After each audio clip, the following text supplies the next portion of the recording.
Saudações a todos, nossos votos de muita paz. Sejam todos muito bem-vindos a mais uma terça-feira em que estudamos a educação do Espírito à luz do Consolador. E é muito interessante que busquemos no Livro dos Espíritos, por Allan Kardec, no capítulo 6º, que ele intitula Vida Espírita e Espíritos Errantes. Nesse processo educativo, em que temos a oportunidade de irmos nos desenvolvendo, nos aprimorando, nos reajustando no decorrer das encarnações, é claro que o Consolador, que é o Espiritismo, ele exerce um papel fundamental no auxílio para que esse processo se dê de uma forma mais positiva, na medida em que ele descortinou para a humanidade, a vida invisível, entre aspas, a vida dos espíritos, Então, o plano espiritual foi trazido, foi descortinado pelo Espiritismo. Porque, embora sempre tenha havido, evidentemente, não poderia ser de outra forma, a comunicação entre os encarnados e os desencarnados, até indivíduos que tivessem essa possibilidade dessa comunicação, tudo mais, isso sempre houve. Mas esse estudo sistematizado que foi trazido pelos espíritos, descortinando para nós a vida no plano espiritual, isso começou com o Consolador Prometido, pela codificação de Allan Kardec e seus segmentos.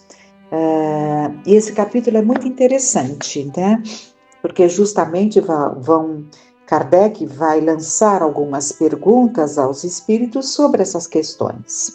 Então, na questão 223, ele pergunta: a alma se reencarna imediatamente após a separação do corpo? Então, desencarnamos e já reencarnamos? Seria assim? Às vezes, imediatamente. Então, vocês vejam que eles afirmaram que pode acontecer de ser imediatamente. Não é nada comum. Com certeza são casos muito específicos e necessários, Às vezes, imediatamente, mas na maioria das vezes depois de intervalos mais ou menos longos. Nos mundos superiores, a reencarnação é quase sempre imediata. Então, é isso que ele está nos trazendo. Aqui entre nós, dificilmente é rápido, Mas nos mundos superiores, a reencarnação é quase sempre imediata. A matéria corpórea sendo menos grosseira, o espírito encarnado goza de quase todas as faculdades do espírito. Seu estado normal é dos vossos sonâmbulos lúcidos. Então, no mundo dos espíritos, em que a condição é muito melhor e a matéria corpórea, portanto, muito menos grosseira que a nossa, dando muitas possibilidades aos encarnados dessas percepções que nós chamamos de psíquicas, sexto sentido, através da mediunidade. Para eles é tudo muito normal, justamente pela condição. Então, é claro que nesses mundos mais evoluídos, quando há necessidade da pessoa, do indivíduo continuar ali o seu processo reencarnatório, ele desencarna por conta daquele corpo que necessita, chegou num termo, e reencarna quase que imediatamente ali, de acordo com a necessidade. Por quê?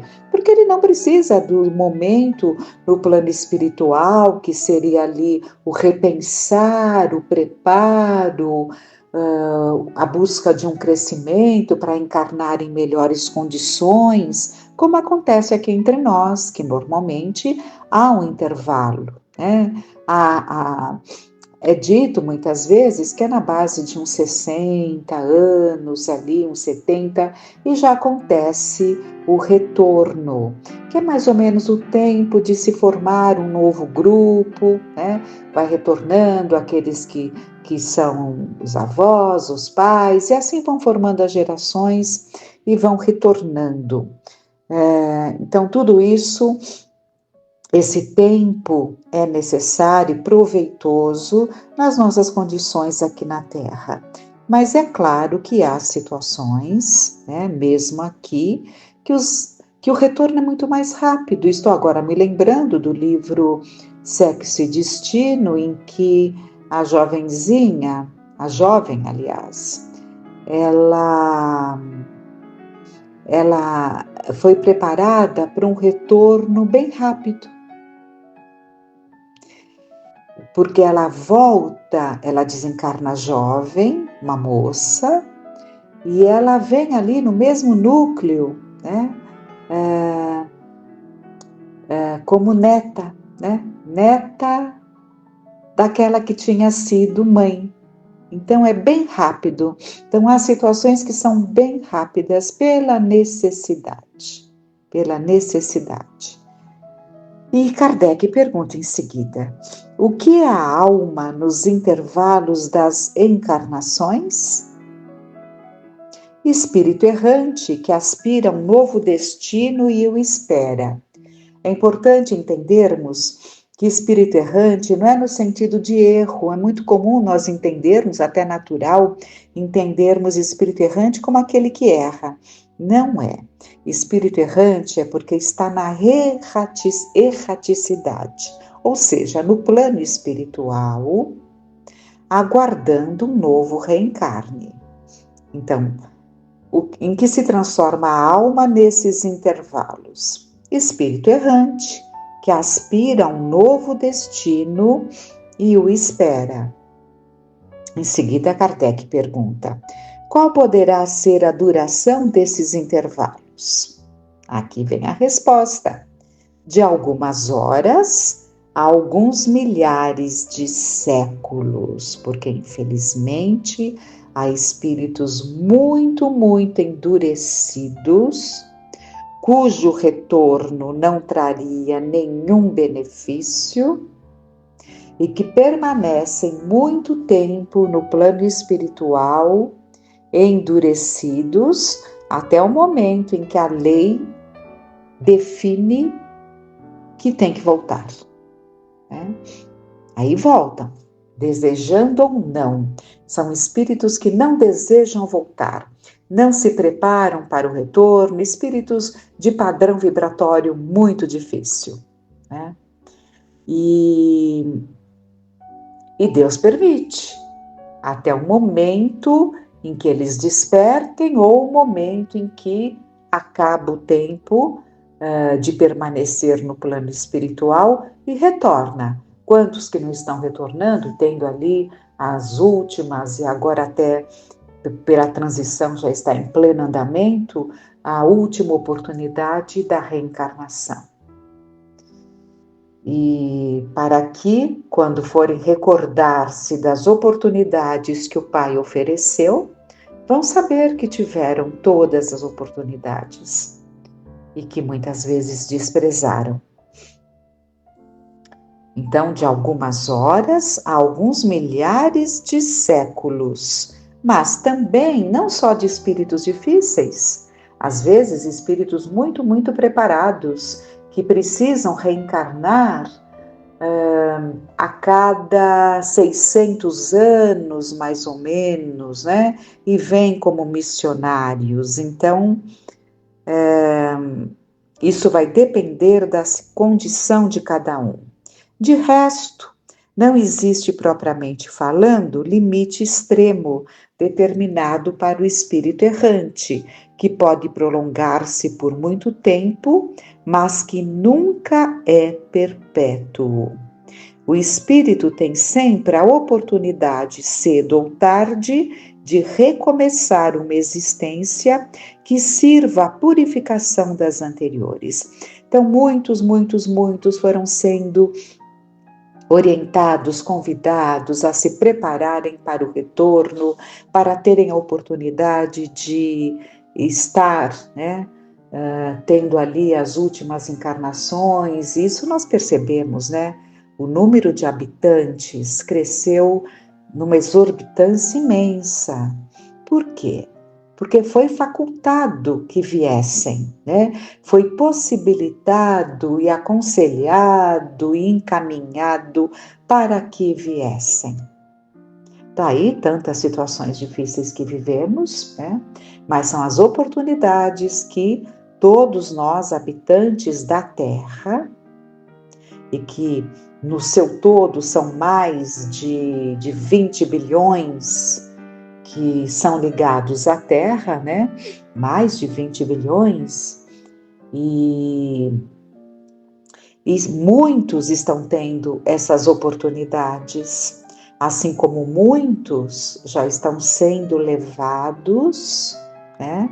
Porque já tiveram o que poderiam ter aqui na Terra e já estão sendo conduzidos a mundos inferiores, onde retomarão o seu processo evolutivo. Essa passagem nos faz lembrar aquele ensinamento de Jesus, onde haverá choro e ranger de dentes, se referindo a esses ambientes de trevas, né? Em que há os sofrimentos mais dilacerantes. Então, vamos voltar aqui. Essa duração está subordinada à vontade do Espírito ou pode lhe ser imposta como expiação? É uma consequência do livre-arbítrio. Os espíritos sabem perfeitamente o que fazem, mas para alguns é também uma punição infligida por Deus. Outros pedem o seu prolongamento para prosseguir estudos, que não podem ser feitos com proveito a não ser no estado de espírito. Então, a gente percebe claramente que são as mais variadas situações, né? E na 225, Kardec pergunta: a erraticidade é por si mesma um sinal de inferioridade entre os espíritos? Então, estar no plano espiritual denota inferioridade? Não, pois há espíritos errantes de todos os graus. A encarnação é um estado transitório, já o dissemos. No seu estado normal, o espírito é livre da matéria. Pode-se dizer, então, que todos os espíritos não encarnados são errantes? Vamos vendo como Kardec vai conduzindo as questões, não é? Os que devem reencarnar-se, sim, mas os espíritos puros que chegam à perfeição não são errantes. Seu estado é definitivo. Aí Kardec vai comentar. No tocante às suas qualidades íntimas, os espíritos pertencem a diferentes ordens ou graus pelos quais passam sucessivamente à medida que se purificam. No tocante ao estado, podem ser encarnados, que quer dizer ligados a um corpo, errantes ou desligados do corpo material e esperando uma nova encarnação para se melhorarem. Espíritos puros ou perfeitos e não tendo mais a necessidade da encarnação. Então, Kardec, sempre muito cuidadoso e didático, de quando em quando ele faz um comentário acerca dos apontamentos trazidos pelos espíritos. E se o Livro dos Espíritos, que é o marco, né, do Espiritismo, do Consolador, 17 de outubro, aliás, 18 de outubro de 1857, se ele é o marco, e ele é tão rico, tão rico, tão rico, evidentemente que isso cabe não só as respostas dadas pelos espíritos, mas muito especialmente a quem perguntava, a quem desenvolveu as perguntas, né? Então, as perguntas inteligentes de Allan Kardec permitiram que chegasse a nós essa riqueza. E na 227, ele pergunta: de que maneira se instruem os espíritos errantes? Pois certamente não o fazem da mesma maneira que nós. E eles respondem: estudam o seu passado e procuram o meio de se elevarem. Vêm, observam o que se passa nos lugares que percorrem, escutam os discursos dos homens esclarecidos e os conselhos dos espíritos mais elevados que eles, e isso lhes proporciona ideias que não possuíam. Então, os espíritos vão se aprimorando, se aperfeiçoando no plano espiritual e, quando retornam ao plano espírito, trazem conhecimentos aprofundados nos diversos ângulos, né? E os espíritos, então, conservam algumas das paixões humanas. Os espíritos elevados, ao perderem o seu invólucro, deixam as más paixões e só guardam as do bem. Mas os espíritos inferiores as conservam, pois de outra maneira pertenceriam à primeira ordem, né? Então é claro que os espíritos inferiores, eles vão se encontrar. Aliás, todos se encontrarão no plano espiritual tal qual são. Não existe mudança, não existe milagre, ninguém muda porque desencarnou.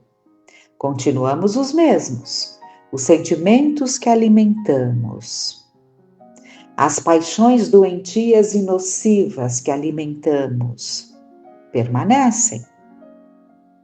Aquelas paixões que fazem parte do encarnado, ele se despoja facilmente quando não tem ali o vínculo vicioso com as situações, né? Se despoja facilmente, mas carregamos conosco tudo aquilo que nos apraz, tanto no campo positivo, de conquistas benéficas, quanto no campo negativo. Quando abrimos os olhos do lado de lá, despertaremos nós mesmos. Nós mesmos. Isso tem que ficar claro para nós. O espírito progride no estado errante, pode melhorar-se bastante, sempre de acordo com a sua vontade e o seu desejo. Eu pulei uma pergunta, vamos lá. Por que os espíritos, ao deixar a Terra, não abandonam as suas más paixões, desde que vêm os seus inconvenientes? É uma pergunta muito interessante, que quem está iniciando na doutrina se faz, porque tem essa impressão de que, abandonando-se o corpo de carne, nos tornamos lúcidos, tudo se clareia. Não. Vai clarear se nós buscamos ideias lúcidas, se nós usamos a nossa intelectualidade da melhor forma, né?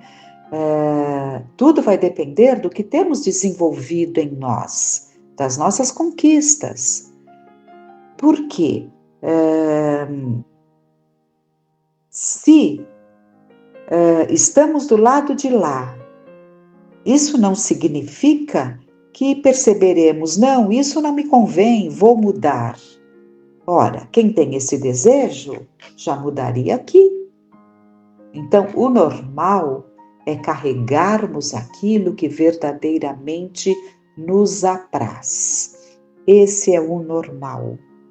Então, se alimentamos as más paixões, nos depararemos com essa mesma maneira de ser, Mas a questão que ele pergunta é por que vendo a realidade eles não mudam, né? Vamos ver. Tens neste mundo pessoas que são excessivamente vaidosas. Ele vai nos dar um exemplo. Excessivamente vaidosas. Acreditas que ao deixá-lo perderão esse defeito? Após a partida da terra, sobretudo para aqueles que tiveram paixões bem vivas, resta uma espécie de atmosfera que os envolve, guardando todas essas coisas más, pois o espírito não está inteiramente desprendido. É apenas por momentos que ele entrevê a verdade como para mostrar-lhe o bom caminho. Então, os espíritos de condição mais inferior, ele não tem essa lucidez toda, essa clareza toda, né? Ele vai lutar com essas dificuldades, terá momentos em que ele verá mais claramente, como também temos aqui nós, momentos em que as coisas se aclaram, mas não conseguimos manter e logo já estamos enrodilhados nas mesmas dificuldades, não é? Do lado de lá, exatamente a mesma coisa. O espírito progride no estado errante, pode melhorar-se bastante, sempre de acordo com a sua vontade e o seu desejo, mas é na existência corpórea que ele põe em prática as novas ideias adquiridas. Então, o espírito pode aprimorar-se no plano espiritual, despertar para algumas coisas, retornar imbuído de muita boa vontade, com acréscimos de situações que melhoraram ali a sua bagagem, mas é como encarnado que, com a bênção do esquecimento, que ele provará que realmente assimilou o aprendizado, através das suas atitudes, das suas escolhas. Os espíritos errantes são felizes ou infelizes? Mais ou menos, segundo seus méritos. Sofrem as paixões cujos germes conservaram, ou são felizes, segundo a sua maior ou menor desmaterialização. No estado errante, o espírito entrevê o que lhe falta para ser feliz. É assim que ele busca os meios de o atingir, mas nem sempre lhe é permitido reencarnar à vontade, e isso é uma punição. Quantas vezes não aproveitamos a encarnação e vamos ter que aguardar, muitas vezes muito, para que surja uma nova oportunidade. No estado errante, os espíritos podem ir a todos os mundos. Vamos ver o que eles responderam a Allan Kardec, consequentemente a nós. Conforme, pode ir então a outros mundos? Conforme. Quando o espírito deixou o corpo, ainda não está completamente desligado da matéria e pertence ao mundo em que viveu ou ao mundo do mesmo grau, a menos que durante sua vida tenha se elevado. Esse é o objetivo a que deve voltar-se, pois sem isso jamais se aperfeiçoaria. Ele pode, entretanto, ir a alguns mundos superiores, passando por eles como estrangeiro. Nada mais faz do que os entrever, e é isso que lhes dá o desejo de se melhorar para ser digno da felicidade que nele se desfruta e poder habitá-los. Então pode ser mostrado aos espíritos, né? Mundos em condições melhores para servir ali de alavanca do desejo da mudança, do progresso. Mas, de modo geral, só podemos ir aos locais que estão dentro, compatíveis com o nosso padrão vibratório, né? E a última pergunta desse estudo: os espíritos já purificados vêm aos mundos inferiores? Eles vêm, eles descem, eles se dirigem aos mundos inferiores? vêm frequentemente, a fim de os ajudar a progredir. Sem isso, esses mundos estariam entregues a si mesmos, sem guias para os orientar. E vêm, e têm estado e sempre estarão nos acompanhando nessa escalada evolutiva. Quando nos lembramos ali de Jesus na sua última aparição, naquele momento que havia tantos e tantos e tantos, ele já estava desencarnado, né? Então ele surge ali materializado ao pé do Monte das Bem-aventuranças e fala ali aquela multidão. E eram tantos que ficou registrado os 500 da Galileia. E ali ele fala, ele prepara todos aqueles, dizendo que eles voltariam muitas vezes, trazendo ali o crescimento, o avanço para a Terra.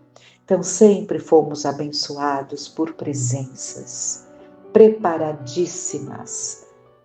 Que seria de nós, como disseram a Kardec, se não fossem esses que nos dão o respaldo, que nos auxiliam no progresso, trazendo grandes mudanças. São presenças que trazem mudanças em todos os campos, da ciência, da filosofia, da religião, né?